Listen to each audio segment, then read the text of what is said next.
اعوذ باللہ من الشیطان الرجیم بسم اللہ الرحمن الرحیم السلام علیکم ورحمۃ اللہ وبرکاتہ۔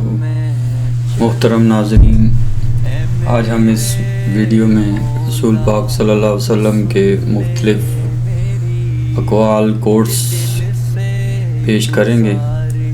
آپ سے امید ہے کہ آپ ویڈیو کو اینڈ تک دیکھیں گے اور ویڈیو کو لائک اور شیئر کریں گے انشاءاللہ۔ نبی کریم صلی اللہ علیہ وآلہ وسلم نے فرمایا، آسانیاں پیدا کرو، مشکلات نہیں، لوگوں میں اطمینان پیدا کرو اور نفرت مت پھیلاؤ۔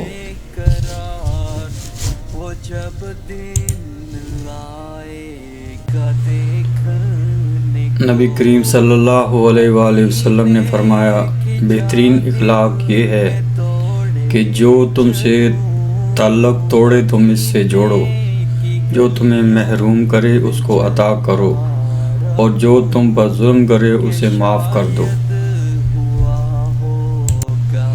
نبی کریم صلی اللہ علیہ وآلہ وسلم نے فرمایا، بندے کو اللہ کے ذکر سے بڑھ کر عذاب سے بچانے والی کوئی چیز نہیں۔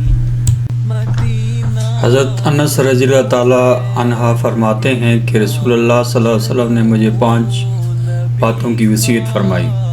نمبر 1، اے انس، اچھی طرح وضو کیا کرو، اس سے تمہاری عمر میں اضافہ ہوگا۔ نمبر 2، میرا جو بھی امتی تم سے ملے اس سے سلام کیا کرو، تمہاری نیکیاں بڑھیں گی۔ نمبر 3، گھر میں داخل ہوتے وقت سلام کیا کرو، تمہارے گھر کی خیریت بڑھے گی۔ نمبر 4، چاشت کی نماز پڑھتے رہا کرو، اس لیے کہ تم سے پہلے جو اللہ والے بنے تھے ان کا بھی یہی طریقہ تھا۔ نمبر 5، چھوٹوں پر شفقت اور بڑوں کی عزت کیا کرو، قیامت کے دن میرے ساتھیوں میں سے ہوگے۔ جنت میں نیند نہیں آئے گی۔ رسول اللہ صلی اللہ علیہ وآلہ وسلم نے فرمایا، نیند موت سے مشابہت رکھتی ہے اور اہل جنت سوئیں گے نہیں۔ رسول اللہ صلی اللہ علیہ وآلہ وسلم نے فرمایا، تم میں سے بہترین آدمی وہ ہے جو دوسروں کو کھانا کھلائے۔ رسول اللہ صلی اللہ علیہ وآلہ وسلم نے ارشاد فرمایا، روٹی کی عزت کرو کیونکہ اللہ تعالیٰ نے اس کو عزت دی ہے۔ رسول اللہ صلی اللہ علیہ وآلہ وسلم نے ارشاد فرمایا، قبر کا عذاب زیادہ تر پیشاب سے نہ بچنے کی وجہ سے ہوتا ہے۔ حضور پاک صلی اللہ علیہ وسلم نے فرمایا، مرنے والوں کی اچھائیاں بیان کرو، اپنے مرنے والوں کی اچھائیوں کو یاد کرو اور ان کی برائیوں کے بیان کرنے سے باز رہو۔ رسول اللہ صلی اللہ علیہ وآلہ وسلم نے ارشاد فرمایا، جس نے پیاسے کو پلا کر شراب کیا اس کے لیے جنت کا دروازہ کھولا جائے گا۔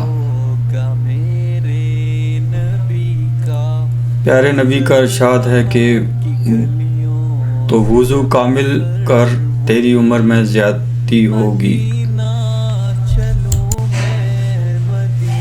رسول اللہ صلی اللہ علیہ وآلہ وسلم نے فرمایا، عمدہ صبر وہ ہے جس میں شکایت نہ ہو۔ حضور کا ارشاد ہے کہ صبح کی نیند رزق میں رکاوٹ کرتی ہے۔ حضور صلی اللہ علیہ وآلہ وسلم نے ارشاد فرمایا، جنت والے ہر جمعہ کے روز اللہ سے ملاقات کریں گے۔